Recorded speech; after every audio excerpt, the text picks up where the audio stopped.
Which one is Ontario? Drain. Drake. Eric?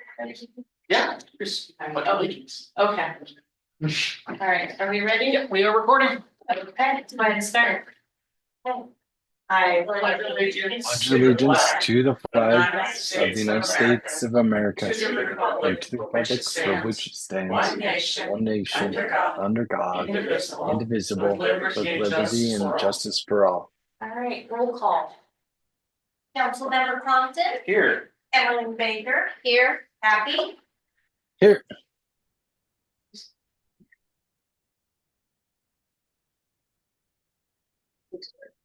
Keller. Here.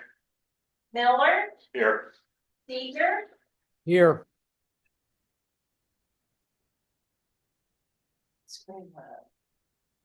Councilmember Seeger, we can't hear you. You can't hear me? Oh, let me. Oh, hang on. That might be on our end. Let me check here.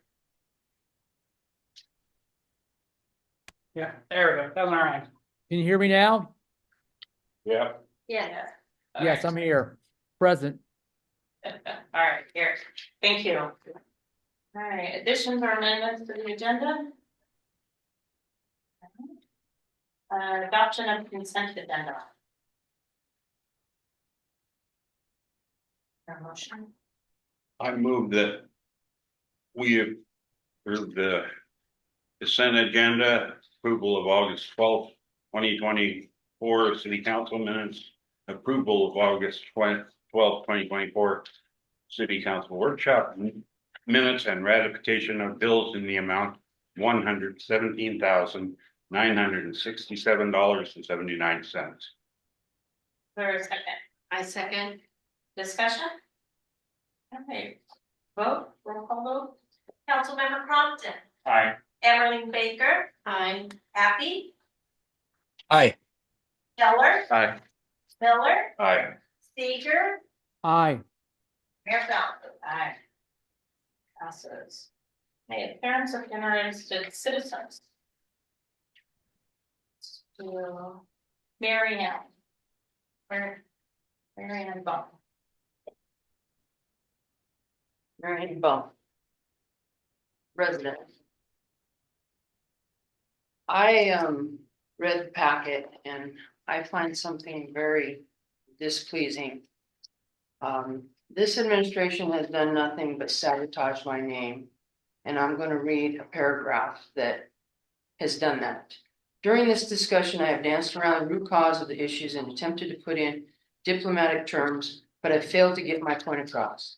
The previous administration ran the city into the ground. It was stagnant and reactionary and in no way proactive or performed any long-term range planning. The lack of long-term planning or forecasting has jeopardized the city. Previous iterations of the finance officer position performed the functions of a glorified bookkeeper and not that of a true finance officer. These duties focused on day-to-day tasks of the city, and those tasks were not even being performed, resulting in massive backlog work. I just want to say that I worked hard for the city for 15 years. The 14 audits I did were on time with no exceptions. The budgets were done and approved in 1 to 2 meetings. Financials were on time except for the last 6 months due to bank statement issues with the credit card service that was processing payments incorrectly. I was asked to leave when the new finance officer was hired. The council did not let me finish the financial statements or the audit, which was scheduled to be done September 19th of 2022. And what a shame that this council has allowed this to be published on a public record. I was the finance officer, no, it was the finance officer that replaced me that did not perform his duties. And the administration that allowed him to delay the audit with the state. I say that this is a defamation of character.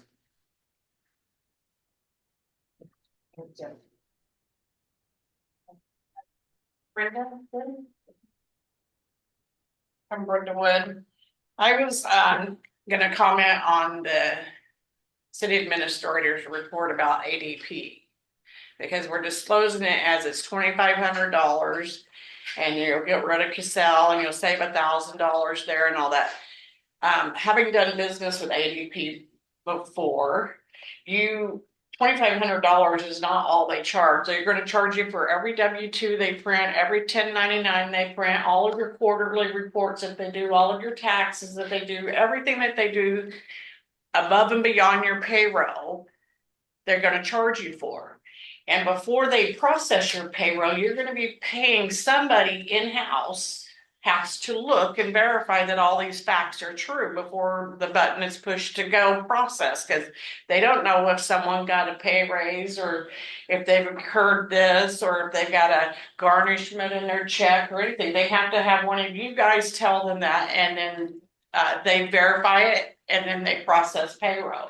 So just getting ADP to do your payroll is not just $2,500, and nor will it eliminate staff from having to touch it, because they will have to touch it. It's unrealistic that they would never have to look at it and verify numbers. Otherwise, people could just clock in from their phone and clock out from their phone, and ADP would just process it in the world that we're given here, but that is not how it happens in reality. So there will be a lot of extra fees and stuff. Let's see. And if you had a finance officer in-house, they would be able to process your payroll. So that's another reason why to have your finance officer in-house. That way they could do that. That's all I have. Thank you.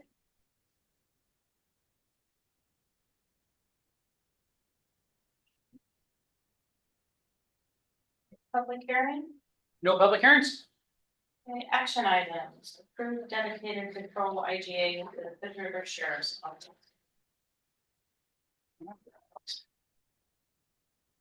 So a lot of this is a rehash from the work session. The dedicated patrol IGA with the sheriff's office has not been reviewed or updated since 2016. Take into account that time frame, the significant increase in costs for this fiscal year, and the verbal agreement to adjust the IGA, both parties felt it was time to do a full review of the IGA. A draft of the new IGA was reviewed by council on August 12, 2024. Sheriff English was present to discuss and answer questions. There was consensus from council to add stipend for deputies who live in Cascade Locks. It was thought that similar language was in previous iterations of the IGA. After some digging, that exact language was found in the Hood River County Law Enforcement Collective Bargaining Agreement. The language is still in their current agreement. A link below to the agreement if you want to look.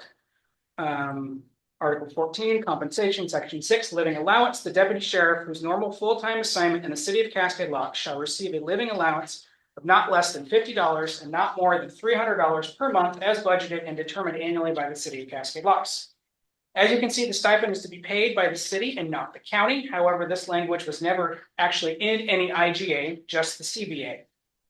After discussions with the county, we decided it would be best to clean up the language to state a stipend would only be received if the deputy resided in Cascade Locks and was assigned to the dedicated patrols in Cascade Locks. This updated language below has been sent to the city attorney and approved. Stipend. The city will provide a stipend in the amount of X to X per month to a deputy whose residence is located in Cascade Locks and who is assigned to the primary regular patrol deputy in the city per the agreement. The final amount is subject to the sole discretion of the city and will be determined and budgeted annually by the city of Cascade Locks. I've sent this language to the county for review, and they have actually gotten back to me and they do approve this language. I also note that the stipend currently is not budgeted, as I'm sure you're all aware. Attached for final review and approval is the same IGA reviewed and discussed on August 12th. Major changes include date required for county to provide cost adjustment from upcoming fiscal year from April 1st to March 15th. In-person quarterly reports for the sheriff's office, and the section regarding a stipend may be added if council wishes. Council options are to approve the IGA as presented, which does not have the stipend language in it, amend and approve the IGA, not approve the IGA. You have a. Tiffany, City of Cascade Locks.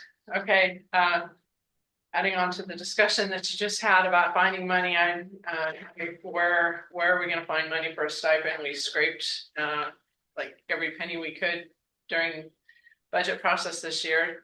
I know it probably won't be a significant amount, but nonetheless, where is it in the budget? Also, on page 1 of 3 of the contract, under services provided, it says time spent performing patrol shall not include any law enforcement or work occurring on Interstate 84, which is not within the jurisdictional boundaries of this city. Part of 84 is within the jurisdictional boundaries of the city of Cascade Locks. So to me, this says that they can do it as long as it's within the city limits of Cascade Locks, because when you're driving down 84, it says you're entering the city of Cascade Locks. So part of 84 is within the city. So somehow that needs to be rectified, that they are not getting paid for working 84 while on our dollar. Thank you. Councilmember Happy, you have your hand up. You can save my comments till we have a motion and we get into discussion. Get one clarification. The IGA as presented does not have the stipend. Correct. So is there a motion? I move to amend and approve the IGA. You amended with what? Oh, do I say? Yeah. We would Yeah, add you. the stipend. And, but for discussion, I would like to. Well, I'm good. Make a motion. I move to amend and approve the IGA, an amendment with the stipend and. Add it. Is there a second? Madam Yeah. Chair, Councilmember Segers? is it possible we could have a quick discussion on the stipend before we make that motion? Because I too support the stipend, but I think the council should have an understanding on what that number might be, then make the amendment. Would that be possible? Make a motion, there's a second, then we go into discussion. Point of clarification, a person who makes seconds a motion doesn't even have to vote in favor. It's just to allow for discussion. Correct. Is that clear? That. Yeah. It is, but it seems like there's gonna be a second motion after we do this discussion where we actually set the amount of the stipend. Is that, I guess that's what we want to do. To include an actual amount at this point to move forward. Okay, so a friendly amendment. I'm not sure what amount, without discussion, I am not sure what amount is appropriate. Well, that's the So- question I want to ask the administrator. Apologies. So put in a figure and then we go into discussion. If it's seconded. I move to amend the IGA and approve it, the amendment being adding $300 for the stipend for a sheriff to live in our town. Is there I'll a second? second that, please. Councilmember Seeger, you seconded it that? Yes, ma'am. All right, now we go into discussion. Okay, Councilmember Happy? And also we contract section 1, subparagraph A, county shall provide at least 24 hours per week performing law enforcement patrols within the city of Cascade Locks.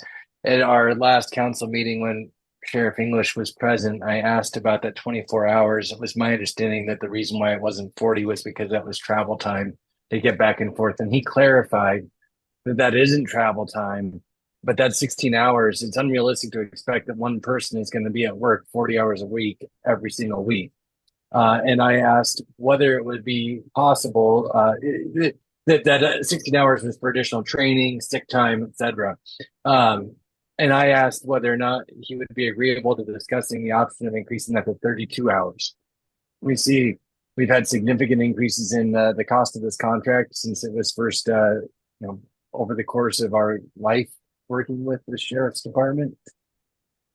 And it would be a way to kind of meet them halfway. So yes, we're agreeing to the additional price to provide the services, but we're getting 32 hours a week now instead of 24.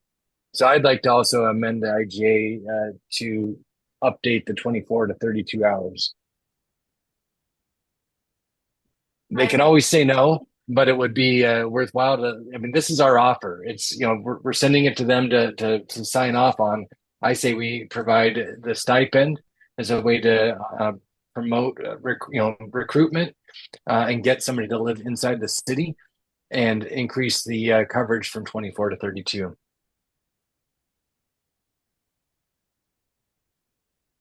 I would be willing to make that friendly amendment as well.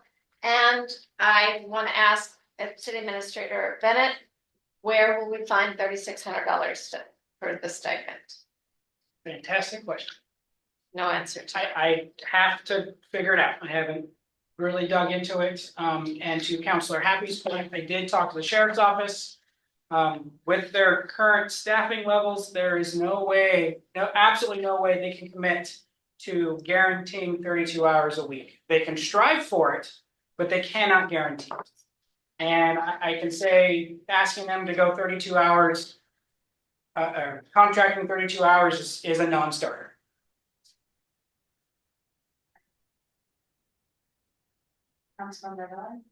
Yeah, also on the services provided 1A, it says time spent performing patrol shall not include any law enforcement work occurring on Interstate 84, which is not within the jurisdictional boundaries of that city. What constitutes the jurisdictional boundaries of the city? Is it the city boundary, or is 84 just exempt from? I talked to the sheriff's office about that, and pretty much what they're trying to get across in that is they're not going to camp out on Interstate 84 within the city. That's not going to be their time. They're going to be in the city. It is worded a little weird, I'll agree. Yeah. Our attorney was good with it, but if something happens at 84, they will respond, but they're not going to spend their time out on 84 trying to get speed tickets. They will be in town. Then I'd recommend that the phrase "which is not within the jurisdictional boundaries of the city" be omitted, because 84 from on our west end at point of entrance into town, it enters our jurisdictional or our city boundary, and it doesn't get out of our city boundary until it gets past Government Island. So it is within our boundary, so I'd eliminate that last phrase. How does council feel about that? Yeah, I think it's good so there is no confusion to get rid of that last phrase or to change it. It will not count for Cascade Locks hours. Councilmember Seeger? Thank you. Yes, so I would support clarifying the language as Councilmember Miller has proposed, so it's clear what the intention of our police service coverage should be and where their activity should be focused on. With regards to let's assume the stipend is at $3,300 a month, which I'd like to continue that conversation. We just increased, or say council increased the internal payments just recently, and that's bringing in an additional, it's like $34,000 a year. If we continue with what we discussed in our workshop, there's still a $10,000 surplus from that revenue increase. So there is money to afford a stipend of $300 a month if that's where we set it. The question I wanted to ask the city administrator, I'd sent this to him, and I guess maybe we need to clarify on our communications procedure, because it sounds like he didn't have a lot of time to look at this. But I was going to ask him, what is his proposal for a stipend for the sheriff's contract, assuming council wants to do that? And then, what are comparable cities doing for a stipend? And it really is, as I think we all appreciate, it's very cost of living, relative. A stipend in, Burns, Oregon would be a lot different than, Portland, Oregon, or Seattle, Washington. So I'm kind of curious what other small communities are doing these type of stipends. And again, in a similar cost of living at Cascade Locks, giving our housing costs, what kind of incentive are they providing to their contractor, their sheriff's office, to deliver a resident who's also doing police services? Let me pause and see if the city administrator had a chance to take a look at that. Yeah, we did do listserv emails out to the cities in Oregon, and we got 0 responses that anybody that has a sheriff's contract also provides a stipend. That we're aware of, nobody does it. No, or at least we couldn't find evidence of it. We just, Councilmember Keller? I guess the constituents are finally bringing it into my head, and I can't get it out of my head. What are we going to cut? There was a conversation at one of the budget meetings for the whole reason we were finding money for the deputy sheriff and increasing internal payments was to take the money from the HR study and contingency. And Mary Ann would have to help me with all this because she's the budget expert, but it was said that the internal payments would put the money back into the contingency fund. And now we're talking about spending it everywhere. I'm tired of this. We can't be spending money that we don't have. And we go back to the audit. We don't know what money we do have because our audits are so far behind. And now we're talking about $3,600 for this, 40 grand for that, 200 grand for an electrical moving. We got to find this somewhere.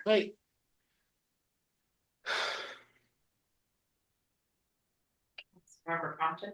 I just want to piggyback off that. I don't think we should be spending money on a stipend. Maybe in the future, when we know, we can afford, we can budget it in, we can talk about a stipend. But right now, as it is, and the way that the sheriff was talking, having somebody live here isn't necessarily going to increase response time or do anything, because you only are working, the sheriff isn't going to respond when he's asleep at his house unless something really awful is happening. But then it's not just that guy showing up, it's everybody getting called in, and somebody's probably already here responded, so you just be a backup response. It wouldn't help our city, and we'd just be spending money to spend money in hopes of having that feeling of having people in our town that are the sheriff. I mean, we have law enforcement people living in our city. They just, I think one's a stater. Both are OSP. Yeah, 2 OSPs, and I think there's an intertribal. Oh, yeah. So it's not like we don't have law enforcement in the city. It's just they aren't patrol. And from what I've heard, the OSP officers, their region of patrol is not this area. It's somewhere else in Oregon. They just commute to work like everybody else. So I don't the spending the money just doesn't sit well with me, especially for anything. And if we're going to spend the money, I would want the county to maybe match anything we do. And I'm not even saying that for this time. I think we should pigeonhole this, come back to it when we For the stipend.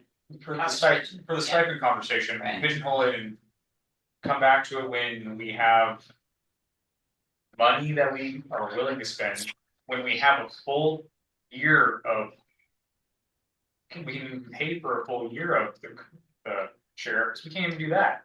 Why are we spending extra money on a sheriff right now that we can't even pay for a whole year of. I think with, I'm a big fan of do it right, personally, the stipend, I love the idea. But I'm in agreement, we're not sure where we are financially, and then. We did the stipend in the future, because maybe then it truly could be an incentive, $300 a month, that's not a big incentive. But if we, in the future, look to having a stipend and actually had built in a rate, that would be truly an incentive. Whatever that number is, 1,000, I don't know what it is. But at that point, it would be budgeted in, then it can truly be an incentive. Councilmember Baker? I respect both of your opinions and I respectfully disagree. It's in their union contract up to 300, that's all we can. 3,600 in a city budget is a very small amount to find, and it may incentivize someone to live here. If they don't get it. I do believe there's benefit. I do know the intertribal policeman that lives in town and shows up. And that person would get to know our community more. I do think that it is a small amount to pay for having a presence of somebody who knows us more. And that's why I moved for that, the maximum that was allowed in their union contract. And if they don't find it as an incentive, then it won't, don't have to spend it because they didn't move to Cascade Locks, right?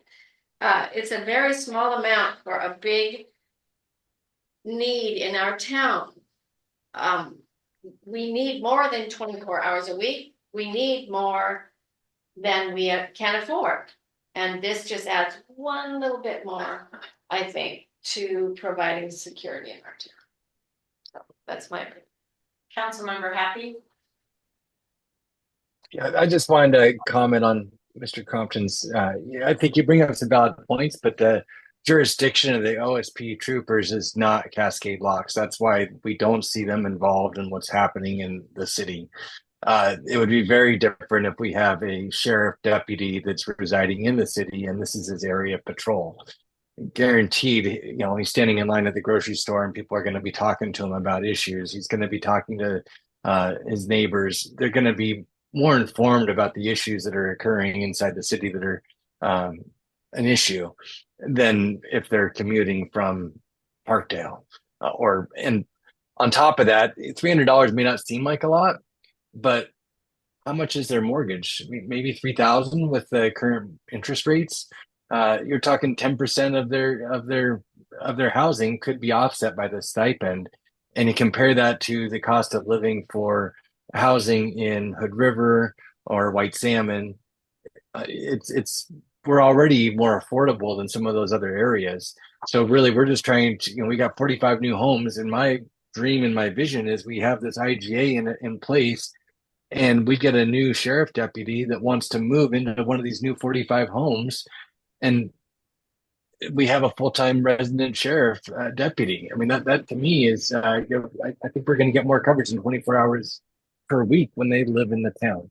So $300 may not seem like a lot, but it might be, it could be significant to the person that's accepting that position. And if it's not, and they choose not to live in town, then they don't get it. And it does say in the language here that the final amount is subject to the sole discretion of the city and will be determined and budgeted annually by the city of Cascade Locks. So we can put 200 to 500 in there, and it gives us a lot of leeway to determine the final amount based on what we can afford. We don't have to decide that right now. That's all I have. Thanks. All right. Councilmember Miller? Yeah, I have one thing to say about jurisdiction of police. Police in Oregon, no matter what department they're with, they could be with Portland, Tualatin, Oregon State Police, their jurisdiction is the state of Oregon. If they see something, they can cite, arrest, anything, anywhere in the state. So those two officers that live here and the tribal officer, if they see something, of course they can act. Councilmember Seeger? Thank you. Yes. So, look, I think this is a great conversation, and the planner part of me who likes to look forward and be deliberate sides with Councilmember Compton saying, look, let's do this more, more deliberately and build a budget for next year that accounts for a stipend. And that's when we would have these conversations. And then if assuming we had the funds available, we would budget our police services in that manner. The part of me that says no, let's do it now, echo some of the comments that Councilmember Happy made. And one clarifying question, if I could. So when we talked to the sheriff last week or last meeting, did he say that the travel time is included in the 24 hours or not included in the 24 hours? That's my first question. The second one is, if the guy lived in town or woman, would we be able to basically eliminate that time, that travel time that we would normally deduct because of the commute? Let me ask those two questions, then I have a follow-up. No, it does not include travel time. The clock starts when they are within city limits. So in theory, yes, it would remove some of that travel time. Okay. So I just did a little back of the envelope at $12,000, whatever a month for this contract, 96 hours a month. It's $133 per hour for the police services. If they're not traveling because they're in town, because they already live right here in Cascade Locks, you can do the math. It's well more value than $300 a month in a stipend. It's like $600 that we're getting an additional police value by having the guy not have to come out of Hood River to come to town. So we're making our police service value and then some if we could convince a police officer to come in town. So I think it's money well spent. So I would support that. Councilmember Crompton? The way I remember what Sheriff English said when he was here last was that most of that extra time that isn't the 24 hours is not commute. They don't count the commute. It's like it's part of it, but not really. Because they're not clocking in until they're in city. They're in county, and that's only like maybe an extra 20 to 40 minutes. Maybe. But what he was trying to get at is he can't guarantee any more than that because people get sick. People have to cover shifts. There's a limited personnel. They have to go to trainings if they're required, and other people would have to cover the shift. And he can't guarantee that we would have any more than 24 hours. That's why the 32 hours thing doesn't really change if they live here, because they have other responsibilities and it's not necessarily always going to be the guy that lives here. Because when people get sick, they go on vacation, like that's what the 24 hours was kind of trying to encapsulate of the 40. And I think that we should not only just, as a second point, not only think about just putting it in the budget for this next year, but like we need to find, if we're gonna do this, we need to find a place where we make this money so that that it has a proportional increase so that we can keep affording to pay it. And when it doesn't become obsolete in a couple of years because inflation and the cost of living goes up, and like $300 right now might be 10% of your mortgage. Who knows what it'll be in a couple of years? It could be 5%, and if that number just gets less and less and less, and if we don't, have the ability to keep paying for it, right now we can't pay for a full sheriff deputy here 24 hours for 12 months. I think we need to be like, if we're gonna do it, we have to do it right. We have to do it in an amount that actually is appealing. And Like, and it has to be able to be sustainable for us. We can't just go, well, we put it in the budget for this year, but next year we had to get rid of it because Once again, we don't have the money again because we didn't make as much, or there wasn't something built in to where that money like keeps getting saved away at like a couple percent more than what we pay for it, so that we can always have it in the budget. So I would love to have this and like have it already built in, but like we keep running into this, like, are we even gonna have a sheriff? Because we can't afford one with all the other things, then what's the point of having a stipend paid for if we don't have one? Councilmember Baker? I go back to the value of $300 a month is greater than, what we get is greater than $300 a month. And it says a minimum of 24 hours a week. So I think we would be getting accidentally more, at least 24 hours a week. And the union contract says no more than 300, so we can't really offer more than 300 right now because that's in their union contract. I think it's worth it. Is it a point of clarification to Administrator Bennett? Have they hired a new sheriff yet? I knew that our contract was, I thought. I'm not aware on that one. So now is the right time, if they're hiring somebody new, to say, by the way, if you move to Cascade Locks, you get an extra $300. May not sound like a lot, but I would certainly like $300 a month. So I think if we don't, they're gonna hire somebody who doesn't live here, and we won't get somebody next year because they will have enough sheriffs. So that's why I stick with the $300 a month. The language at least 24 hours. And I would add to my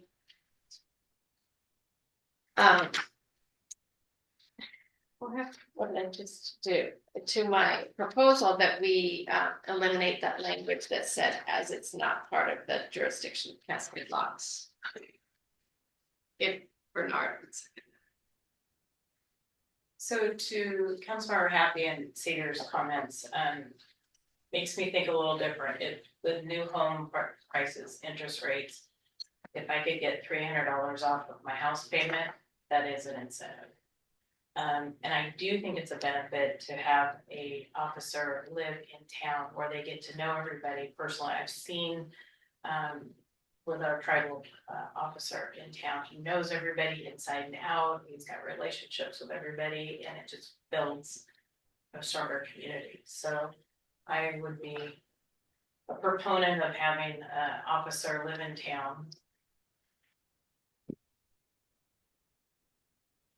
I just want to clarify, I would love for that. But with what money? Because we're taking this money out of contingency. Like, yes, it's only $3,600, but we had to scrape and grind just to get what money we have right now for this current budget.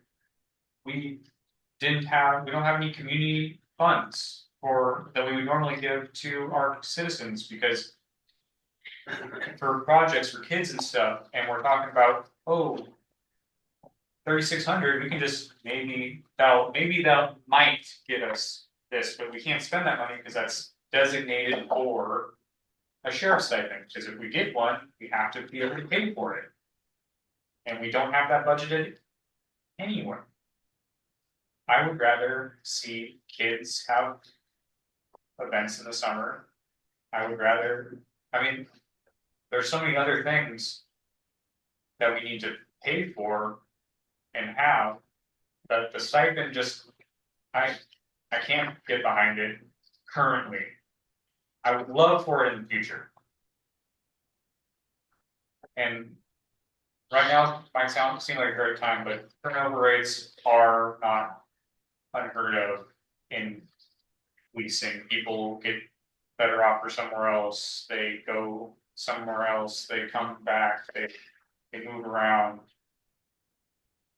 they get burnt out, you new deputies, like, and with 45 more homes, that just also means that there's gonna be a huge influx of homes. That doesn't mean that there's not already houses for sale in our community, like, houses come for sale, they don't. I just want it to be something that we've thought about thoroughly. on the number, we have it budgeted, it's fixed in the future, it will always be there, and we will always be able to pay for it, not.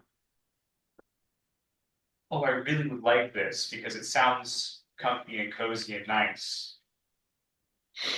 Which I do agree about, it's just with what money? So is there any other discussion? Oh, Madam Chair. Mr. Seeger? Yeah, so how we pay for it, just to review, you guys created an additional $35,000 in new revenue in the city's general fund budget. So the money is available. Now, some of that's already been spoken for, assuming we go through with some of the things we mentioned, but not all of it. And then the other thing to remember is if this person starts on September 1 and they move into Cascade Lock September 1, then it would be 10 months of stipend. It would be a $3,000 cost. I'd say the chance of that happen is probably 0. So it's not going to be 3,600. It's going to be more like if they get someone hired, they'd probably move in, say October, maybe November, and we're talking now $22,000. Again, I think money well spent, not how I like to do business. I agree with you 100%. This isn't my preferred way of doing business, but I don't think we should miss opportunity in the negotiation of this contract at this moment. I think that's not wise. We're better served in putting this stipend in there in hopes of getting it an in-resident sheriff's deputy, and we won't regret that if we're successful. Thank you. Any other comments?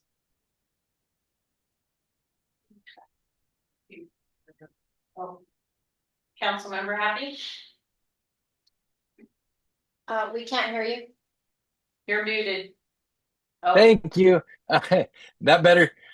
Just wanted to reiterate that one of the primary concerns that we continually hear from our residents is public safety, public safety, public safety.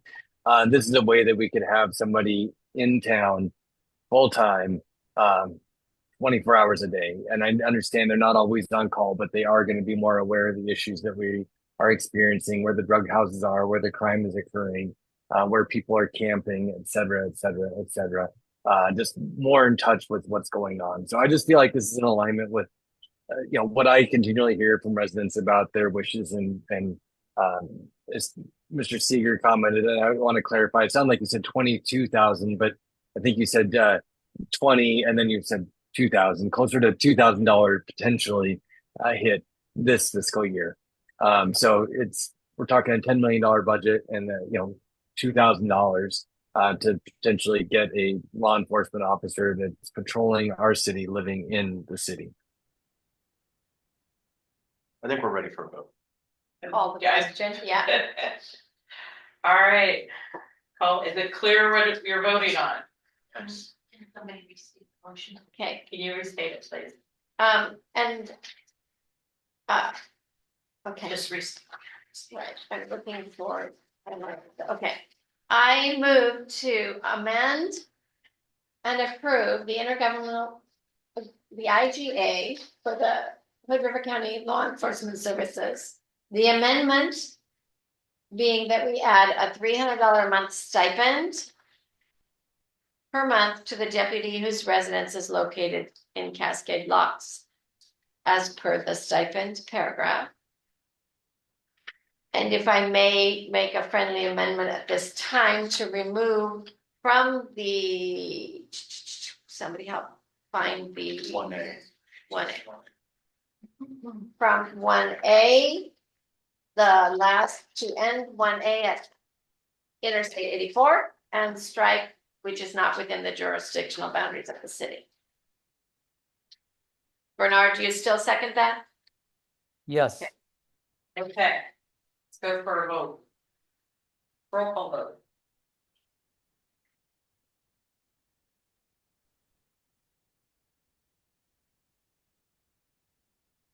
Councilmember Crompton, No. Emmeline Baker, Aye. Happy, Aye. Keller, No. Miller, No. Seeger, Aye. Mayor Fallon. Aye. So it passes. No. That's it.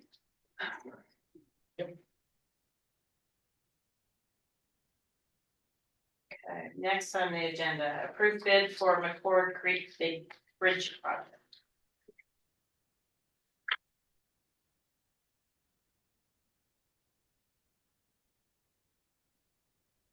One second, write my notes.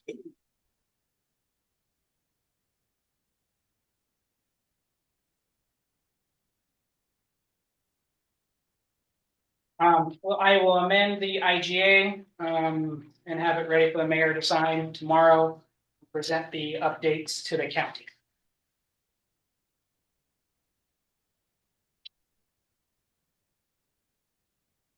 Okay.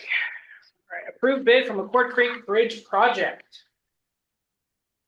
The city's electrical engineers, BKI, prepared and sent out packets requesting bids to relocate our power lines that run through and around the east and westbound I-84 bridges over McCord Creek at mile marker 37. This work is being required because Oregon DOT is replacing the eastbound bridge. The bid packets were sent out directly to contractors in the area and published in BKI's bid portal that goes out to over 100 contractors on their roster. The relocation design and a loan of $1 million from the Oregon Transportation Infrastructure Bank as the funding source was approved by council at the November 27th, 2023 meeting. The approved design will remove lines from being attached to the bridge and stay underground on the south side of the highway. A little background on the timeline.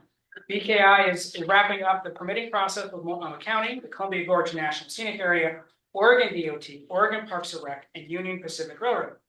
The biggest holdup is the permit for the Union Pacific Railroad to remove the old equipment on the north side of the highway. However, the non-removal of the old system will not hold up the construction of the new portion south of the highway. The state, county, and scenic area permits should be finalized in the next couple of weeks. A final date for permit completion is not yet known. The original deadline to complete the work was October 31st, 2024. ODOT is aware of our progress and understands our delays in the permitting process. ODOT will not start their construction until spring of 2025, giving the city a few buffer months. We have been in constant contact with ODOT on our progress. They have provided no timeline concerns as of yet. The work itself should take roughly 3 weeks. The bids, the city received 2 bids, both are attached for review. DJ's Electrical Inc., construction side of $1,094,740. A removal of the current system on the north side of $78,660. The other bid was Extreme Excavating with the construction on the south side coming in at $331,702, and the removal coming in at $72,000. Because the permit for the removal portion of the bid is taking longer to approve, the city will not be moving forward on the portion of that bid. It will complete it in-house with permits when permits are secured and in coordination with the railroad and Oregon DOT. Recommendation: based off our review of the bids, discussions with each contractor, work history of each contractor, and the proposed cost, city staff and BKI are recommending we move forward with the bid from DJ's Electrical for construction only. Estimate amount and loan were based off numbers acquired in November 2023. Given the times of the initial estimate and how prices have fluctuated over the last few years, we are comfortable with the bid amount. The delay in getting bids out is the result of the slow permitting process in Oregon DOT approving our designs. We will work with the contractors to keep the costs down, and the department can cover the overage amounts. We had hoped to get more than 2 bids at a slightly lower cost. However, given the deadline, we do not have time to put this bid back out. We need to move forward with the selection. An official recommendation from BKI is attached as well. I mean, council is going to decide what council wants to do, but really the only option at this point is moving forward with a bid. And we're recommending DJ's Electrical Inc.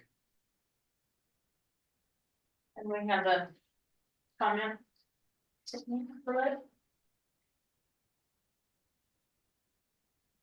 And I feel like a broken record. I understand you're gonna have to choose a contract, but at the same time, simultaneously, you're also gonna have to decide how the contract is gonna be paid for. You already put the electrical department in the whole $50,000 by raising the internal payment, AKA franchise fee. Now we're going to bid for something that's gonna cost another $94,000 over the $1 million loan that we're already gonna have. The council, I'm strongly urging the council to work now to figure out how this is gonna be paid. Because it's obviously not gonna be able to be paid by the citizens who it is impacting, which would be the South Bank. And obviously, the city of Cascade Locks citizens are gonna have to help augment this. So it would be in the city's best interest to start working on how this is going to be being paid back now, not in a year when the payments are starting to be due. Okay.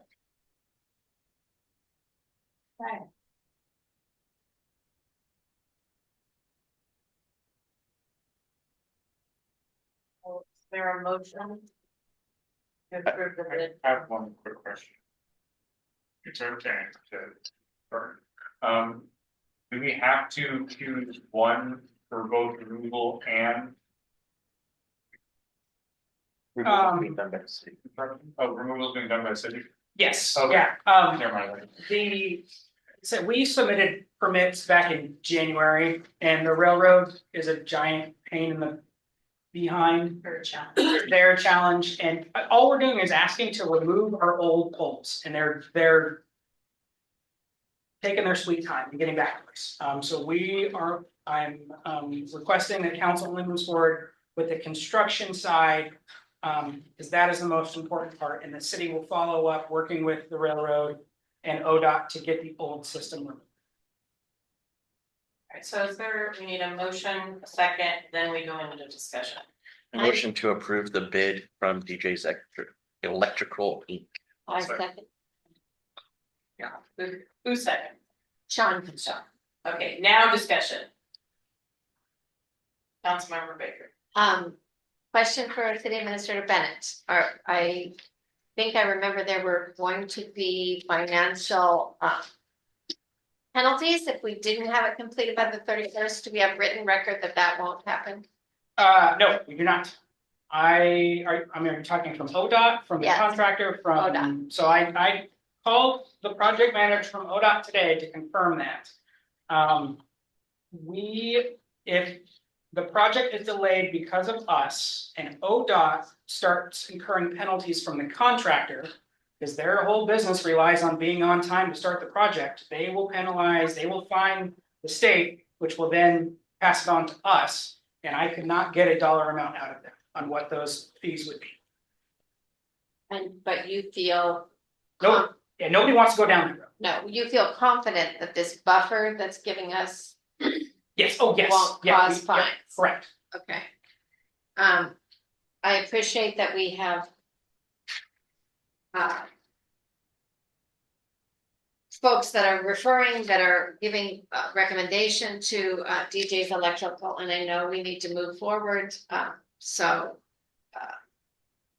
on that, we still have time to find money, but that has nothing to do with this vote. From other folks to help pay for this, but I know we need to move forward, and so that's why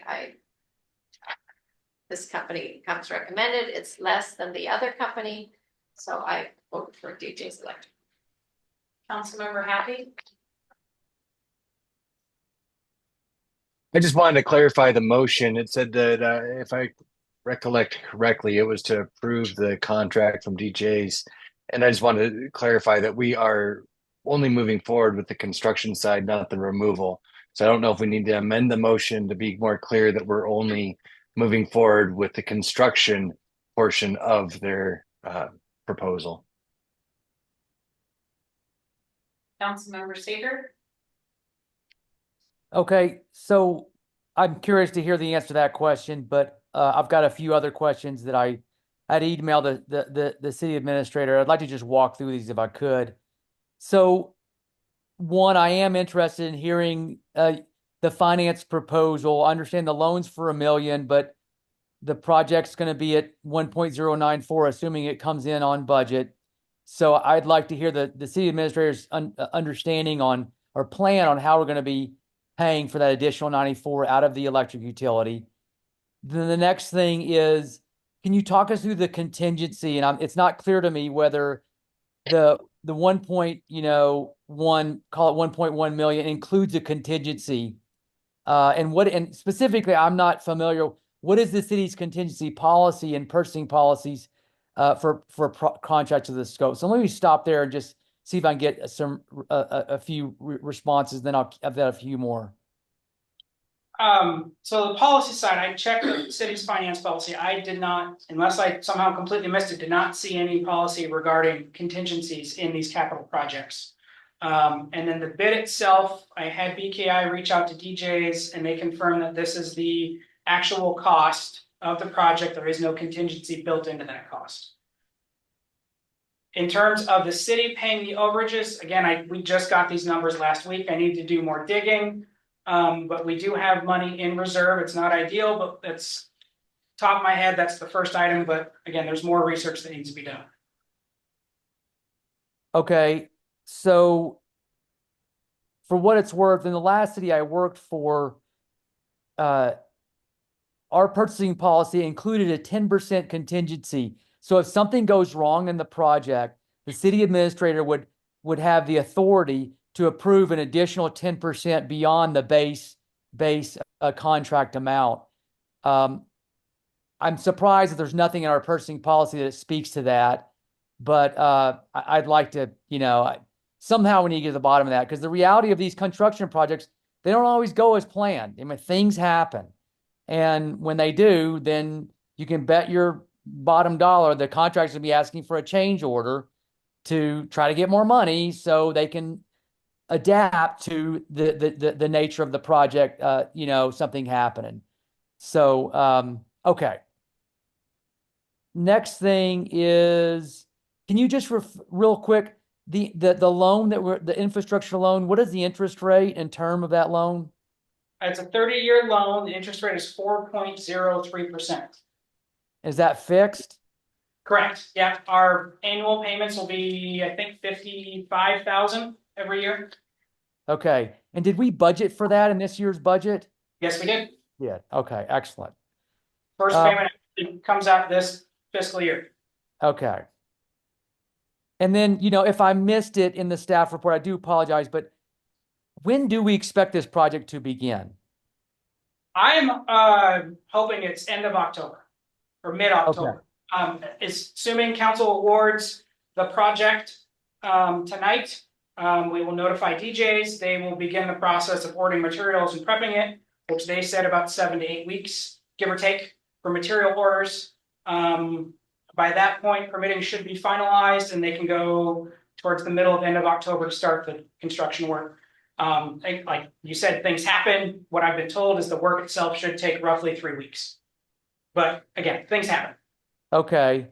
And then regarding the permitting, we went through this ad nauseum when we did the undergrounding project near Multnomah Falls, in addition to the undergrounding project near McCord Creek. And the permits we had the toughest time with, not including railroad, UPRR, which I concur with your assessment there, was the scenic area permit. Am I correct in understanding we do need a scenic area permit for this work? And Correct. What is the timeline on that? That is the main one holding up the work. I mean, the actual construction side of it. I checked in with BKI, who's leading the permitting process. They sent back whatever it was about the soil erosion issues. They sent back and answered their questions. ODOT's also on them about getting it approved. From everything I've heard, it's a couple more weeks, but again, it's the National Scenic Area. And I couldn't tell you an exact timeline. Okay. Next, so in the contractor shows a construction timeline of 4 months. Why does they say 4 months? Are you looking at that preliminary milestone schedule? Yes, exactly. Okay, so that was the schedule actually put together by BKI as part of the bid package that the construction completed by December 31st. But in their bid proposal, they show a shorter timeline. Is that correct? I don't think either one of them actually provided an exact deadline. on when the project would be completed. I think they just followed that milestone chart. Okay, but that 3 weeks came from who? Both BKI and Derek, our groundman, on their estimate of how long that work would actually take. Not necessarily from the contractor. Correct. I haven't talked to them directly. Okay. And then just to can you provide us a quick idea on the impacts to customers east of McCord Creek? I assume they're going to have some power outages or potentially a small power outage as part of this project. Can you talk a little about how that's going to be managed? So east of the project, there won't be any issues. If you go west. I'm sorry, west. Yeah. I'm sorry, west, exactly. West, again, this is according to the engineer and city staff. If there's an interruption, it's a couple seconds, because the new system will be completely built, and all they have to do is switch over from the old one to the new one. Very nice, thank you. Okay, so I've got a few more here. And then why are we leaving the old conduit in place? Do you know? I'm assuming you're talking about the stuff that's under and in the bridge. I don't. I just it said we're not going to be deconstructing old conduit, and I just that's not clear to me. It's kind of a technical question, but I was surprised by that. Yeah, the only old conduit is the stuff that goes underneath the eastbound bridge and actually through the westbound bridge. We can't reuse the conduit, and they're going to destroy the bridge anyway. So we're going to just save the cost and time and just leave it there and let ODOT take care of it. Fair enough. Thank you. And then the last one. So I assume we asked this question again. I'm new here. What compels the city to pay for this relocation? Did the attorney look at we didn't have a legal recourse to require ODOT to pay for this instead of us? Is that fair to say? Again, yes, we tried. We tried. The attorneys looked at it. Because it does not specifically say that if ODOT makes us move our power line that they will pay for it, it's implied that we will pay for it. And we, according to the city attorney, really don't have any legal standing to fight it. We did send a lobbyist to the last legislative session to try and get ODOT or the state to assist paying for it, and that failed. Okay, thank you. Any other comments, discussion? Because Councilman Seeger asked these questions, I want to put it back out. Because City Administrator Bennett, I appreciate all that you're doing and the deadlines and so many tasks that are not just the city administrator's job. But I see under the timeline, some agencies, Multnomah County, Columbia Gorge National Scenic Area, we know ODOT, we've tried to get them to help, Oregon Park and Rec and Union Pacific. Is there time to present our financial costs, now that we know them, to any of these and ask for them to help pay, as League of Oregon Cities thought that possibly the Oregon Parks and Recs should pay since it goes to Multnomah Falls? Do you have that time, or is it something that we wish the mayor would create a committee to look at funding this? Because obviously it's 94,000 more than we are getting along. I mean, I can send it emails, just all the conversations I've had. To me, from what I've heard, it's a non-starter, but we can ask. Yeah, it just doesn't make sense to me that our small city is bearing the financial burden of bringing power to Multnomah Falls and in Multnomah County. And I think the person at League of Oregon Cities felt the same way. So if you had time to make that ask, but if you don't, if we need a committee, I want your honest opinion to do some of that asking. I mean, I can do some emails and some phone calls. It won't take a huge amount of time, but if it goes deeper than that, then I probably don't have time. Okay, thank you. Any other comments? I just have one more question, but recommend my, just for more clarification on some things. Basically, if we in the past been put in the right clause, and now it's our responsibility to pay for it, and everybody else is like, we don't wanna touch that, cause you basically claim responsibility for paying for that, and it's not our problem kind of thing, cause I mean. There's nothing we can do, because we're legally required to provide power to Multnomah Falls, because they're in our power district. Correct. We can't just go, well, we don't want to provide power that way anymore. Because we have to, because we can get in more trouble by just not. Yes, quiet. Yeah. Councilmember Seeger? Yeah, just one last thing. So, Councilmember, or City Administrator, George, or Bennett, did BKI do the reference checks? With DJs? Yes. Yes, yeah, they have done several projects that BKI has engineered. They've had no issues working with them. And it's fair to say the projects that they queried them on were similar in scope, and they brought those projects on time and on budget. That's always the questions that we would ask when we do our reference checks. Do you feel comfortable that DJs has the track record of doing projects on time and on budget, given the reference work? Yep. Excellent, thank you. Okay, any other discussion? It's been a motion, second, we've had discussion, let's go to a vote. Councilmember Crompton, Aye. Emmeline Baker, I, Happy, Aye. Keller, Aye. Miller, Aye. Seeger, Aye. Mayor Fallon. Aye, that passes. All right, next one. Approved Columbia Area Transit letter of support. I'll keep council apprised as this continues to move forward with permitting the project itself. So I'll keep you with my weekly updates as things continue along. If anything major, we'll discuss it in the council meeting. I will note, in terms of lightening my load, some kind of utilities manager that oversees this kind of stuff would make my life a lot easier, which is something I'm trying to work into next week's budget. So keeping that in mind.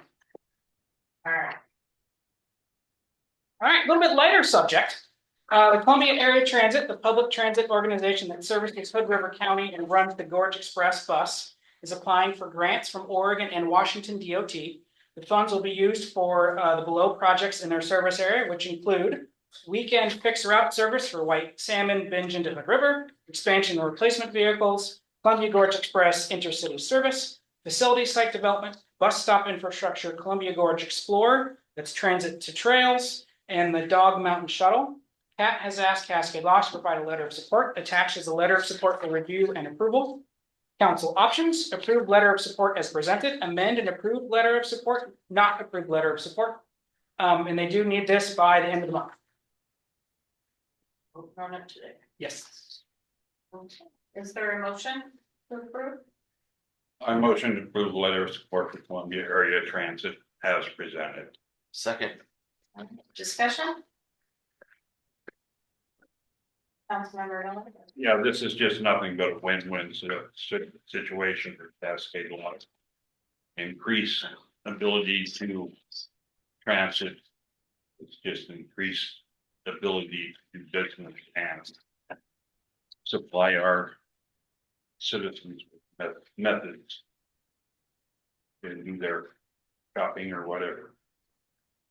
And I comment on that. I don't know if it's part of this grant or they're doing it outside of it. CAT is actually adding 2 more bus stops on the east end of town, right in front of this where the foundry is across the street, and then the cemetery. So we'll have 2 stops on the east end of town and then 2 stops on the west end of downtown and in front of TIB and the market.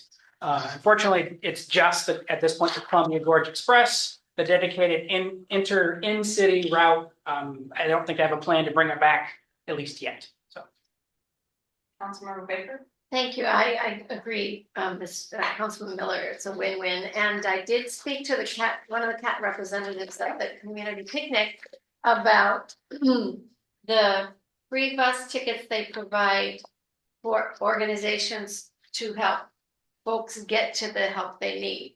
And they currently apparently don't have any of those bus tickets in Cascade Locks because we no longer have the one community gorge trailer that comes. And I said, well, I think as we look on how to have an organized social service sort of triage list, this city is something you're going to work on someday. I suggested that connected to City Hall. Is that something, I know that doesn't do with this letter, but if you're gonna talk to them anyway, are we going to get some free cat bus passes to help folks get to the social service agencies in Hood River? Don't see why not. Right, Yeah. so something you can ask. Thank you. Any other discussion? All right, let's go to a roll call vote. Councilmember Compton, Aye. Evelyn Baker, I Happy, Aye. Keller, Aye. Miller, Aye. Seeger, Aye. Mayor Fountain. Aye. Passes. All right, committee reports. No committee reports. All right, now. I'll let you know. Well, Thanks for seeing us. I didn't see you sneak in here. I was expecting online. Oh, no, she's been here. Okay. Thank you. for waiting. Thank you for waiting. Yes, thank you. And then with the slides, are you gonna just? Yep. Go forward with Yep. them? Okay. Let me bring them up really quick here. Cool. So I'm Ashleigh Wajtyna. I know some of you are new faces to me. I work as an education program assistant for Oregon State University Extension here in Hood River. I also live in Cascade Locks and have been here since 2020. I spent a year away and came back last year. And with my work with Oregon State University, I've really wanted to focus on this area because I know being at the end of the county line, you kind of miss out on some of the other resources that Hood River County provides. So I have a little slideshow just about us. If you want to go to the next slide. So if you're not familiar with Extension Service, Oregon State University is our land grant university here in Oregon, and Extension Services allows us to branch out into other communities within Oregon. And Okay. Yeah. Sorry, I did. Right now we are in all 36 counties in some capacity. This is just a kind of overview of the different services, but we have representation in all 36 counties. You can go to the next slide. And just like Portland is not Cascade Locks, is not the Dells, Oregon State Extension cannot provide a one-size-fits-all approach to providing program in the different counties because every county has different needs. These are the programs that we provide in Hood River County, and those might be different than Lane County, where I came from previously. This is just a little bit about how our funding works. So we use state funds, federal funds, and education and general funds to provide faculty in all of the counties. That's how we are able to have representation in all of the counties. And then some counties can provide additional positions that they fund from their county resources. Sometimes they're matching our resources, and sometimes they're providing a position that they think is important to have in their county. And this is just a color coordinated overview of how our Hood River County office is funded. My position's federally funded by a grant through the USDA. We have some people who are funded through county dollars or a combination. Our community horticulturalist program, she's funded by county dollars and by state and federally funded dollars. So that's just kind of an overview of the different programs that we have and how they're funded. And then I can just go through a little bit. So Ashley Thompson is our community horticultural specialist. She works with the commercial horticulture, so a lot of the orchards in River County. She also works in Wasco County. Next slide. And then Megan Wickersham is our master gardener, and she oversees the Master Gardener Volunteer Program. She this year has already clocked 3,500 volunteer hours, which is about $117,000 worth of value. We have several project gardens, community classes that are offered both at our office in Hood River and then also at the Hood River Library and White Salmon Libraries. And her and I have worked together as well to provide that bottom picture. There is actually a community garden that we built at the Wajtyna Vista in Hood River. That's a all edible gardening, and it's a community, a low income agricultural housing site. So just to try to improve food insecurity and provide more food for people. Next. Our 4-H person is Trina, and she has currently 48 volunteers and about 157 youth that the volunteers oversee. And that's for Cloverbud clubs throughout Hood River County. On a personal note, outside of work, I'm actually bringing a Cloverbud club to Cascade Lock, so that we'll have one here as well. We've got background checks for all of our volunteers, and that should be forming in the fall here. So it's one more thing to bring here. She also works with the After School Excel, so she'll be doing makerspace classes, which are STEAM-based classes at Excel here, Parkdale and Mid-Valley this school year. And she also holds makerspace classes at our office from October through May. And those are usually free or very low cost, and they're open to anybody, whether you're involved in 4-H or not, for youth. County Fair has already happened, but she oversees all of the submissions for that and coordinates the kids showing the animals and everything. Yeah. Next slide. This is a program that we actually, or a position that we have open currently. It's not posted yet. Our previous person in this position retired at the end of July. And she focused on those things at the bottom: the Oregon Naturalist Program, the Climate Stewards Program, Black in the Gorge, and the One Oregon podcast. This position is being revamped a little bit, and it's going to be in conjunction with Columbia Gorge Community College. It's going to be partially funded, hopefully by them as well. And then it'll be housed in on campus in the Dells and Hood River. But it will be just to help high school students to kind of apply for colleges, figure out what they want to do, and then also to help people transfer if they've already completed their community college and they want to go on to further education. Andrea is our Juntos coordinator. She also works in Hood River and Wasco County. Juntos means together in Spanish, and she does a lot of camps and college prep work for middle school and high school people in the Latino community, just to show them that college is possible and help them, well, especially like their families, overcome language barriers to be able to fill out applications and understand all of the processes that go into applying for colleges. Lauren Kramer is our Family and Community Health Associate Professor of Practice. She's still, she works for the state as a whole doing research, and she oversees all of family and community health, including my programming, but she specifically is focused on community disaster preparedness. And then the Smoke Ready Gorge, I don't know if you've seen the little stickers or posters around town. I've been trying to put them up everywhere, but it's a wildfire smoke preparedness website. We received grant funding to put smoke air quality things in all of the schools in Hood River County for outside and inside, so that we have more local access to what our air quality is.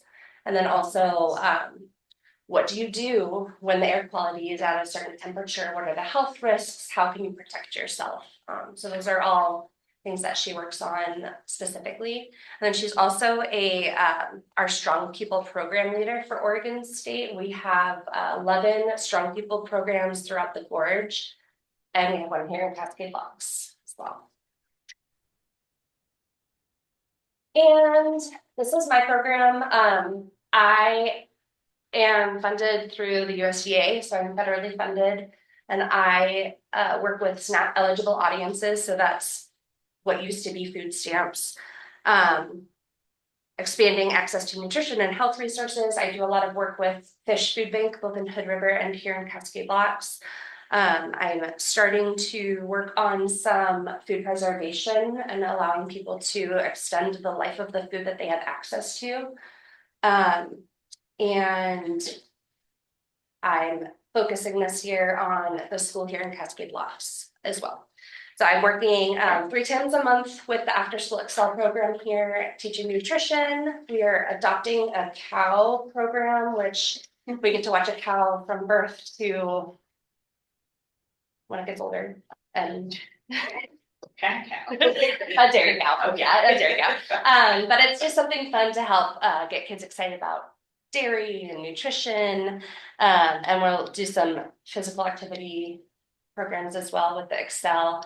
I'm also working with the school to put on an Eat Together, Eat Better course. That's a 3-part course that focuses on the long-term benefits of families dining together through eating together, cooking together, and celebrating together, and kind of introduce people to that. And then I'm also working with, we have a McCord right now who is in her 2nd year with us at Hood River. I'm working with her and Lauren on a food security assessment that we're hoping to put out in the spring of next year. We haven't had one done since 2015, and things have changed a lot with COVID and inflation. And so it will give us an accurate idea of where food insecurity is in our community and how we can better program out to help battle that. And that's what Hood River Extension consists of right now. And I just wanted to bring to you the question of is there anything that you would like me to bring back to my office, and programs that you would like to see here, events that you would like to see here? Councilmember Baker. Thank you for being here, and thank you for bringing that little program to our school. I hope folks will sign up and will advertise well. I am a professor now, and I was a K-12 educator, and I worked with Juntos in over Sandy, Oregon area. And some other organizations, when I was in Bennett Family Access Network, I don't know if that fan exists here, but what could we do in Cascade Locks to help there be a presence? I know we lost our medical trailer, apparently because not enough people used it. What could we do so that some of these services were here in Cascade Locks once a week or something? I think it's not unheard of in really big counties especially, but in counties where there's a lot of small rural pockets, to have satellite offices. When I was in Lane County, we had, our main one in Eugene, and we had Oak Ridge and Florence because they're far enough away that they can't access the main office. The biggest thing is having enough money, but also volunteer bandwidth, because you don't have to necessarily have a faculty or staff person here, but if you have a big enough volunteer network, or you have people who are volunteering who specifically live in Cascade Locks and want this to be their hub, then you can expand a little bit more. We could have, master gardeners tending to a community garden right here in town, or having food hero volunteers, with my program, who are here and doing tastings regularly in the schools and at the food bank. Are these volunteers folks that we would find, or you have some of them also? We do. So the master gardeners do a yearly training It's an 8-week training, and then they ask for volunteer service in return for that training. And that usually happens in the spring. I'm looking at doing a food hero training also in the spring. So they're really opportunities that we recruit for and we provide, but I think in the past, it hasn't been widely recruited for. So me being here, I would like to really just let people know that these services exist. I plan on doing as much that's within my job scope here, but also, you know, as a volunteer with 4-H outside of my job, bringing some of that stuff here as well. I think that was one of my questions. Yep. On the air quality devices, are those up or are they? They have been distributed. They were distributed at the end of last school year. Last I checked, the one here in Cascade Locks is not up and running yet, and I'm not sure Who puts it, installs it? they're little devices through Purple Air. So they're little devices that they just have to hook up to the internet and So they were distributed at the end of last. at the end of last like year. the school year, Yeah. but they just haven't been installed yet. Hopefully in the next month. I mean, we missed like this whole wildfire smoke season, but And is it the school that's responsible to install those? Or OSU Extension will support. Okay. Yeah, if they need help, we have people who can come in and help, but I think they all receive training on like what they need to do, and once it's up and running, there's nothing that they need to do as far as like uploading information. It's all done through the internet. Right now, there's not anything tracking that information, but that's something that we're looking at grant funding for the future is just kind of tracking trends with air quality so that we can look back and say, you know, at this time in 2022, we had this fire and the air quality was consistently this. Yeah. And so who's responsible to follow through and make sure it's installed? Lauren Kramer is the spearhead for that project. Councilmember Seeger? Yes, thank you. Enjoyed the presentation as well. Appreciate all the great things OSU is doing. So I don't want to put you on the spot, but I'm curious because you talked about nutrition, and can you just tell us real quick, is soy milk is fine, right? And I'm a huge fan of cow milk. I drink it all the time, but I also make my own soy milk. It's really easy to do. And I'm all a fan, but do you guys teach that in your little programs about soy versus? So I'm not a medical professional and I can't give medical advice, but some people can't have dairy, and soy milk has a lot of really good benefits to it. So if you're not doing dairy and you have a dairy allergy, there's nothing wrong with having soy milk. Okay, thank you. I'm glad we got that cleared up. All right. So, and then the second thing is, I saw on your staff, you have it says a regional fire specialist. It looks like it's a PhD. And, you know, one of my concerns as a resident of this community for 17 years has been fire. And specifically, you know, we are one of those wildland urban interface communities, a WUI. And one of my long-term goals for the community is that we do a full assessment of our fire risk from the surrounding forest. And then we come up with a plan to mitigate that, because it is a hotter, drier climate. It is getting hotter because we keep spewing all these greenhouse gas emissions. And I feel like we need to be proactive in trying to reduce that risk. Does that fire specialist, do they do that type of assessment? And what can they do for the city of Cascade Locks? That's a really good question. And I don't necessarily have an answer for that, but I can definitely reach out to her and get back to city council as a whole with an answer. I know that she does a lot of research, and she works really close with Glenn Ahrens, who's our forestry person. And that might be a service, or they might know somebody who does that kind of service. So I can find out. I would appreciate that. Thank you. Back to. Then. Yeah. Down on it. Yeah. Yeah. Councilmember Conley. Thank you for coming in.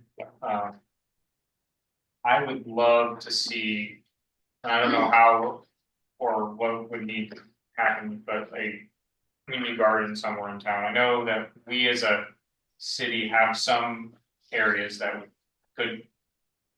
They're small patches of green land, green grass, or not even green necessarily, but they're Some area. they're areas that we aren't really using, but are ours that I would love to see a community garden like we can. And having a master gardener, like at least partially ended with volunteer help would be amazing, because I grow a small little garden and I make more squash than I can eat. And I mean, having that for some people that have to feed a whole family is huge. And it's always for kids and stuff, learning how to grow, and like, it's not everybody has the time or ability to continuously care for a garden. I know in a lot of surveys, constituents have always asked for more programming for kids, more things to do, and I think it would be a valuable asset. I know that, so we have a community garden with Fish Food Bank, that provides produce for fish. And they do, every weekend, the volunteers are doing youth-led activities. So that's definitely, it's not here, it's different, but that's definitely something that I could also envision being here. It's not here yet. Yes. So, thank you. And on this note, we ask a lot, and then you mentioned that we need volunteers. Have you reached out to the principal and the PTCO about the school things like 4-H or the? 4-H is led independently from the school, so that we have 5 volunteers. We just needed 2 parents from 2 different families. With I was able to get 5 people here in the community. Nice. And so we're just waiting on application, like there's like 3 different phases to it. We've got background checks for some people and applications for some people, but not all of the pieces quite in place yet.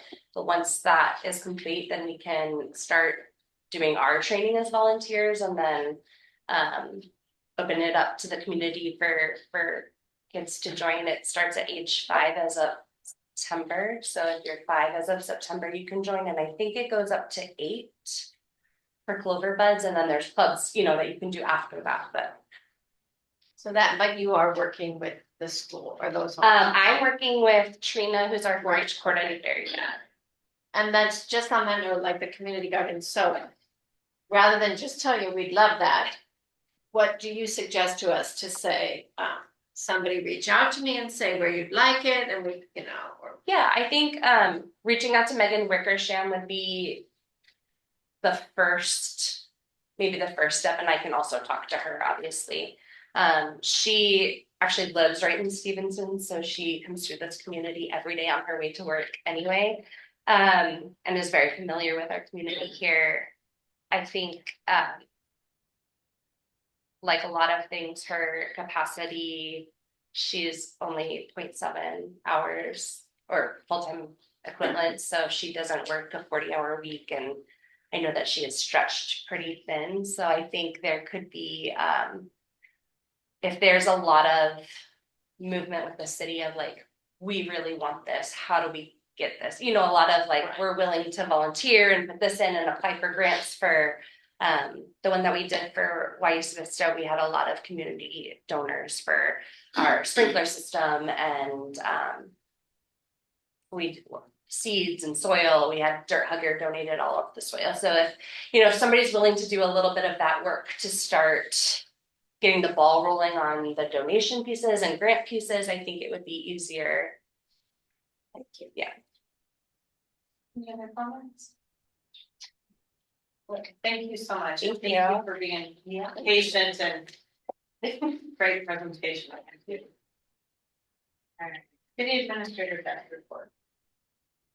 All right, so a draft, planning services for the city. A draft RFP was presented to council for review on August 12th. Council directed the city administrator to explore partnerships with other government agencies and update the RFP for both frontline and technical services, as well as technical services only. I reached out to the city and county of Hood River. Neither organization is able to partner with Cascade Locks at this time. I reached out to Mid-Willamette Valley Council of Governments. They are one of the more robust council of governments in the state and provide planning services to over 20 jurisdictions.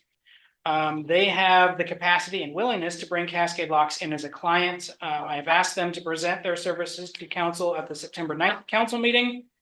And just for a little more information, if we do end up going a different direction, termination of our current contract with WSP requires 30 days notice. Payroll outsourcing. The city is moving forward with ADP to outsource payroll. As mentioned in the workshop on August 12th, staff will do the timesheet review from there, but ADP will do taxes, PERS, benefits, quarterly and annual reports, W-2s, 1099s. This will free up roughly 1 day per week of staff time. The features provided by ADP will allow staff to access a user-friendly portal to see real-time vacation and sick accrual and reprint W-2s. This move is also saving the city money. The cost is $2,500 per year. The city will be dropping the payroll module in Cassell and save the city $3,500. In the end, we are saving $1,000 per year as well as staff time.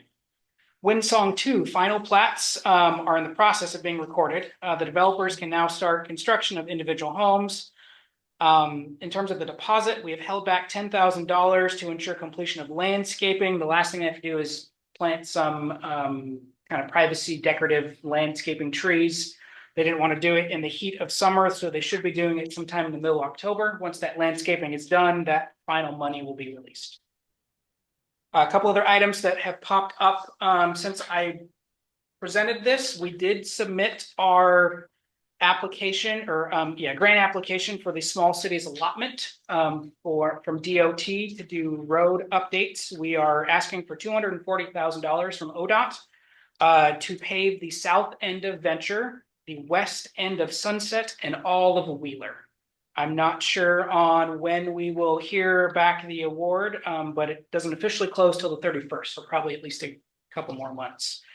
I did submit the grant application for the transportation growth management, the new transportation plan. We should have an award notice by end of September. We are in Region 1, which does include the Portland metro area, as well as Hood River. We are one of 5 communities that put in an application, and they are region-based, so we'll see how that goes. I did talk to Nate Stice from the governor's office today. He did put in a good word for us through ODOT, so we'll see. And then the last item is planning for the next 1 or maybe 2 work sessions. I did talk to, I think I put in one of my weekly updates about the survey process. If council wants to move forward with a survey, making sure we do it correctly and that it's statistically valid data. Those price ranges are anywhere from $5,000 to $15,000, depending on how detailed we want to get and what we're looking for it. So I think at this point is a work session with council to figure out what they're really trying to get out of those surveys. So when we spend our money, to make sure we're doing it right. And then the other item is short-term rental ordinance. Heather Weaver has completed most of her review and updating of the short-term rental ordinance, the application, the home inspector checklist, and that's an item council wanted to discuss. Hopefully have it, I think, up and running by January 1, I think was the goal. So I don't know if that's a work session discussion or an actual agenda item. So that's it. Councilmember Seeger, comments? Sure, thank you. So a few things. One, I'm not sure if it's okay to appropriate, but I am running for council for this upcoming election. Looking forward to a civil process and hoping to engage our fellow citizens on behalf of that effort. Next, let's see. Hold on, I lost my spot here. Here we go. If I could say a few words in defense of Marianne Bump, I know Marianne very well. She was there the entire time I was there. And I found her to be an exceptional finance officer. She was diligent. She cared deeply about every dollar that came in and out of this city. And she was very fair-minded. I remember her showing me the spreadsheet she would build when we do a hiring process and how she would score everybody and be very judicial, very fair-minded. And, I felt so good about every hiring decision because I knew if a candidate tried to challenge, is like, I wasn't treated fairly, Marianne could break out that spreadsheet. We grade you on X, Y, Z, Q, and this is how we scored each of these points of performance. And this person scored the best, So look, I don't know if there's some I think unfair appreciation of her, but if there is, I just want to go on the record and say that I found her being exceptional, and I hope that as we have conversations about the city's finances, we'll keep that in mind as we move forward. Next thing, just a small piece. I'm having an ailing tree in my backyard, and it turns out we have an exceptional tree trimmer right in Cascade Locks. He's very reasonable. If anybody who's having tree issues, it's funny. I told my neighbors that I'm having this tree issue, and he's going to be doing some work, and literally they said, well, I need some tree work done. And then the other one said, I need some tree work done. It's like no one knows we have a tree trimmer. He's great. If anybody wants to get a local guy hired for some work, just send me an email, and I'm happy to share you his information, and we can keep someone in business and get some of that work done that you might need. Two questions on the report that the city administrator gave. Real quick, so when we examined ADP for those payroll services, did we ask Cassell to maybe compete? Did we say, look, we got a competitive bid. Do you want to consider renegotiating your cost for your module? That's my first question. The second one is, was Cassell not functioning properly? One of the things that I've observed in municipal finance is that most cities have kind of their core financial software system, and it does most of their services. And every now and then you want to attach an external third-party solution to your system, but usually it's only if the existing core system is really broken. That's what triggers us working with additional, because inevitably your functionality has to synchronize. And the more things you add, the more challenging it is to run your financial services. And so I'm always a little hesitant to eliminate an existing, in-house, core finance software solution, and then plug in a third party because of the problems with functionality that can result from that. So I was just curious to hear a little more about that decision on Cassell's functionality and whether they were given an opportunity to be more competitive in their pricing. And then the last thing is kudos to the city administrator and his really quick resolution of they're not GorgeNet anymore. What are they called now? Blue Mountain. Blue Mountain. I know that franchise fee was quite a shock for lots of customers, and it looks like he's brought that to resolution in short order, and I just want to say bravo. That's all I had. And so in terms of your questions, we did go out, we followed the finance policy and looked at getting quotes. Cassell came in at 3 times the cost of ADP. I think ADP was a little over $200 a month, and well, not quite 3. Cassell was $550 a month on top of what we were already paying them. In terms of compatibility, we've talked with Cassell. There shouldn't be an issue. But things happen. But from all the research we've showed, there should not be an issue. Can I do one follow-up? Yep. So these are some new services that we're asking our software vendor to provide. Is that what I'm understanding? Cassell? Well, either Cassell or ADP. We're Correct. we're asking for a broader service package than what we're currently getting from Cassell. Yes, correct. Okay, thank you. That's very helpful. Appreciate that. Councilmember Happy? I think Bernard brought up some really good points. So really grateful you're on council. I'm happy to hear you're running in November. Good points though regarding the communication between Cassell and ADP, because Cassell, if I understand correctly, that's what we're using for all of our bookkeeping. Is that right, Mr. Bennett? Yep. And so, yes, you've got all, and then you've got payroll that's now being handled outside of our bookkeeping software. And then you've got to have all of those payroll transactions, the payroll taxes, all of those are entries that will have to then be sent over to our bookkeeping software in Cassell. So I can see that is important to have that direct interaction. But as I understand it, I think that the what your ADP is bringing to the table is the payroll taxes that we are currently having to process manually. Is that right?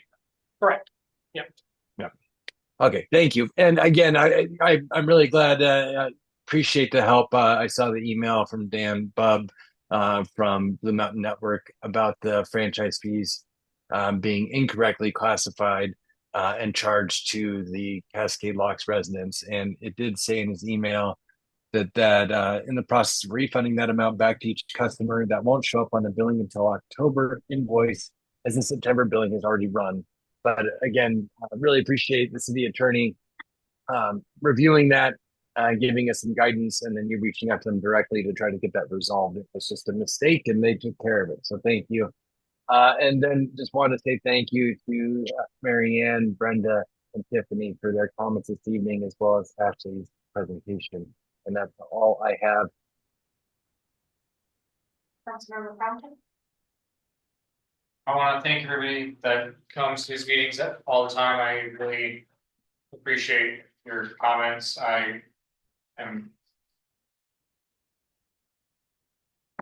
glad that we can work together in this community and we come up with good ways forward in most of our issues, if not all.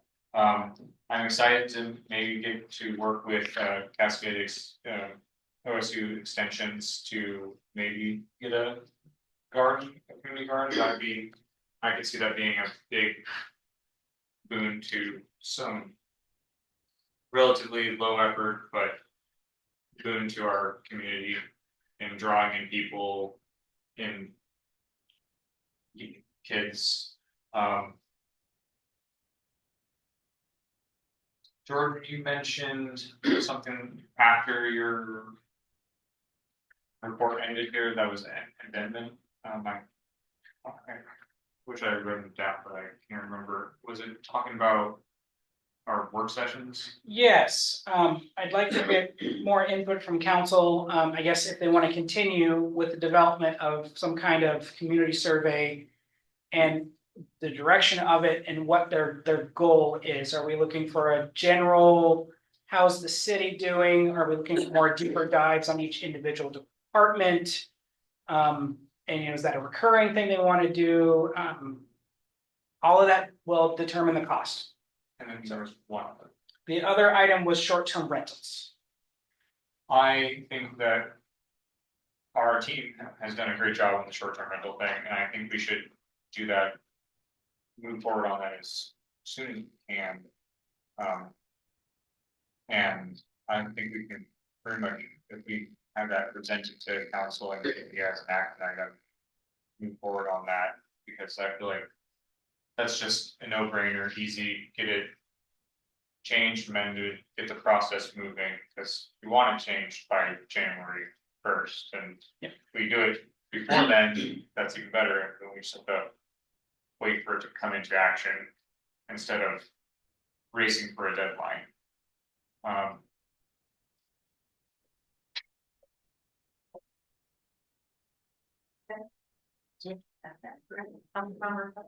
A huge shout out to the Cascade Locks Historical Museum.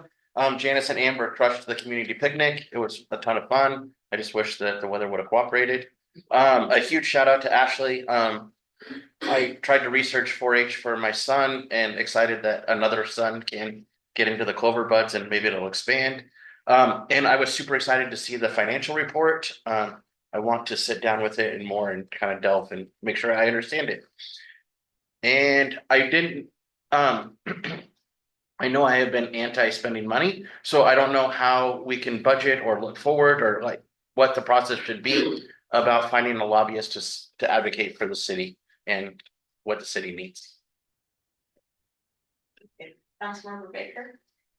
Again, thanks for everybody who's coming here, and I want to specifically speak to Marianne Bump. I've done budget with Marianne for 2 years now, and I learned so much, and I thank you. Your detail, your expertise on saying this is generally this budget, or this is why the tires should be put here. It all makes sense to me when you pointed out, and I'm not a financial wizard, and I appreciate that. And I'm sorry for any words that have ever been written that you feel or said personally, and I'm hoping that this whole body and the staff will be very careful, even as we explain things, so that it doesn't ever come out as words that would attack someone personally. That shouldn't happen, and so I'm hoping that that is something that any of us would think about for the future.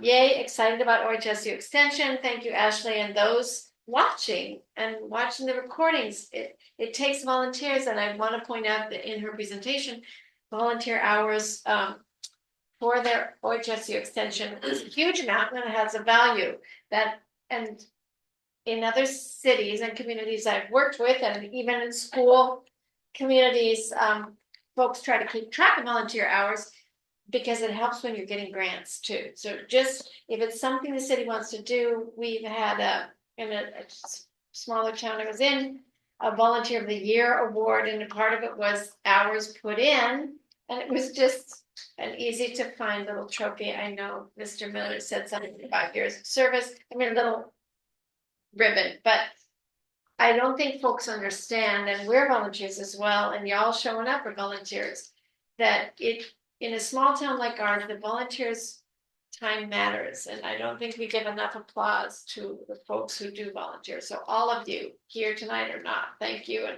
something to think about as we want to recognize volunteers. I want to thank you, Yay, the community picnic. It did turn out okay. Thanks to Janetta for allowing the pavilion to be available for the. And then also the PCT days, our tourism staff did a fabulous job, and the port.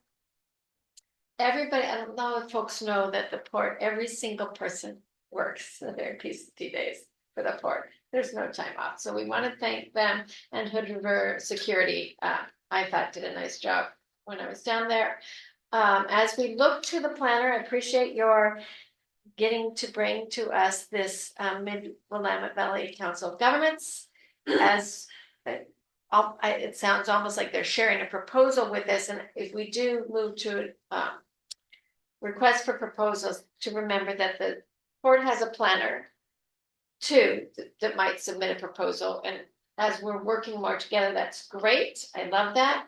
I want to thank the Downtown Revitalization Committee and the team from U of O at our meeting this week. And it is my understanding that anybody can go to these meetings. Is that? Oh, yeah. Yeah, they're committee. So meetings. even though it wasn't called an open house, and you can email Amanda Ferguson or Jordan if you have ideas, but they are already coming up with some direction based on community input, and that's exciting to see. So I thank all the folks who are working on that. The wildland firefighters and Cascade Locks Fire Department, there's been so many crazy things happening, and we benefit, speaking of the sheriff living in town, we benefit that our fire chief lives in town, and of course our volunteers, most of them live in town, and our paid staff, and in some places, because paid staff can be 4 days on, or 3 days on and 4 days off, they don't.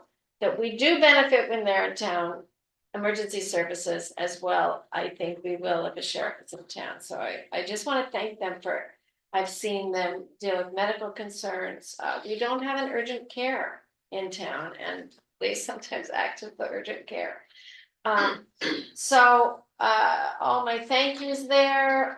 I double the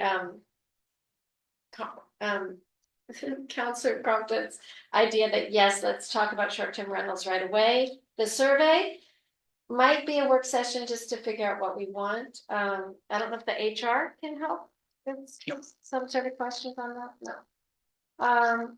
And just City Administrator Bennett, thank you. I see a huge amount of work that you're doing and trying to figure out the best duties and positions and financial planning, and I thank you for that. Even as this body sometimes says, wait, go another direction.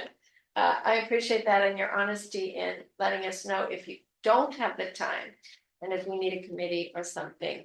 And I think that is all. Thank you. Yeah, I like to thank staff for all their hard work and providing us with the materials. And thank Mary Ann, Brenda, Tiffany, and Ashleigh for their presentations. And Mary Ann and I've been on, it's been 6 years I've been on the budget committee. And with her, while she was financial officer for the city. And every time we got in there, we were up and done in 2 days. I think one year we did it in one. And so her work has always been a pleasure because we got it done quick. I thank Mary Ann for all that. Unfortunately, I received a number of complaints about 2 places. The Thursday night party at Thunder Island evidently was way too loud. Now, in fact, I heard it from my back room over the TV. It was drowning out my TV, and I live just right over here. And also, somebody had to call the police at 1 o'clock in the morning on Buddy's Barcade because they had their door open, people out in the street drinking, and noise blaring. And the sheriff's office was called. So, and then I got a report about, I think it was Saturday morning, that there were people passed out on the street next to the store, passed out in the park. So the drinking seemed to be excessive. You know, I realized when hikers are out hiking, they're not out there drinking, so their ability to hold liquor is not as well when they come into town.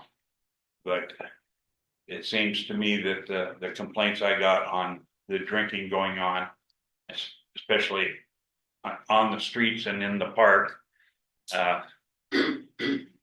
warrant us to take a closer look at PCT dates and their people that are supposed to be security.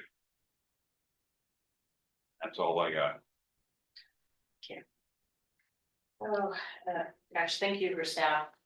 Keep us all informed and packets, and thank you to council, everybody who came for the workshop. I know it's a lot to come an hour before the meeting, but I really, really appreciate that. Thank you to Councilor Happy and Seeger for attending on Zoom. I know you're traveling. Kate, you're on vacation, so I really, really appreciate you guys joining. I know we had a lot of discussions for this evening. Jordan, thank you for the Blue Mountain franchise fees with it, working with the attorney. Was really happy to see that. Big shout out, thank you to Chief Logan and Hoover County Sheriffs. We had a resident in town who was having a mental crisis. And it took a little bit, but they came and I was there. They were very respectful. They just handled it so incredibly professional. So I really really, really appreciate it. When the call came in, it didn't take very long. They had 3 different cars come and, just, it was impressive to see how everyone worked as a team. So big shout out and thank you to them. Thank you to everyone who worked on the community picnic. I love when I see, especially counselors being involved in the community from, Mr. Keller barbecuing and Sean, everybody, Denise, everybody coming down and participating. Yes, it rained and it got a little ugly, but everyone pivoted, got it moved, and it was just, and big thank you to the port for funding it as well, and Janice and her team too. A big thing at OSU, Ashleigh, I'm excited to have the opportunity for new programs, and she lives in Cascade Locks, so that is pretty exciting. And then also, to go back to her, I really appreciate all the discussion on finances and having a really good conversation about that. We have to make, as council, we have to make a lot of tough decisions. So it took a little bit, but we got through it. So, and that's it. And is there a motion to adjourn? Motion to adjourn. Is there a second? A second. Any discussion? Hearing no discussion, let's do roll call and vote to end the meeting. Councilmember Compton. Aye. Evelyn Baker. Aye. Happy. Aye. Keller. Aye. Miller. Aye. Seeger. Aye. Fairfield. Aye. That's good. Thanks all. Thank you. Thank you. Bye, everybody. Gordon.